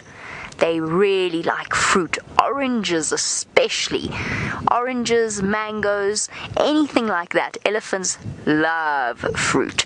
And in fact, there's even some cases where people were being naughty and they fed elephants, and elephants realized that they could actually break into people's cars and steal the fruit that the people had there to take as snacks when they went out on safari. How naughty is that? And that's why you must never feed wildlife, because it's dangerous. The animals learn to associate people with food. They think that whenever they see a person, that must mean that there's food around, and that can make them very dangerous. And it can also mean that they become quite aggressive, and it could actually end up that the animal has to be put down. How sad is that? So don't ever, ever, ever feed the wild animals. They can feed themselves. Lovely question from Taylor, who is looking at the elephant's tail and wondering why they wag their tails. The big reason is because it helps to keep flies away. So there's different types of flies out here that actually bite, and they bite really sore. It hurts. And the elephant has got very thick skin, but around its bottom and around between its back legs, those areas are very sensitive and the skin is not quite as thick. So by sweeping the tail backwards and forwards, it helps to keep the flies from landing around there. But an elephant's tail, how many of you have dogs at home? Now, you know when a dog wags its tail, it means that it's happy. Now, it's sort of similar to an elephant. When an elephant is waving its tail like this, doesn't necessarily mean that it's happy, but it does mean that it is relaxed. So you can actually look at an elephant's tail and you can tell what mood it's in. When an elephant gets really frightened or angry, or for whatever's in a bad mood for whatever reason, its tail gets really stiff and they hold it away from their bodies, so kind of at an angle. And that's how you can tell, one of the ways that you can tell what an elephant is thinking. So that's one of the main things that we do as safari guides, is we are constantly watching the body language of the animals, because they are telling us how they're feeling. So if, for example, she were to come and stand very still with her tail out and her ears out and her head up, then I'd know that she was upset with me being here. And that's very important, because then I know to move away. Then I know to give her more space. But because her tail is down and moving from side to side like that, I know she's okay.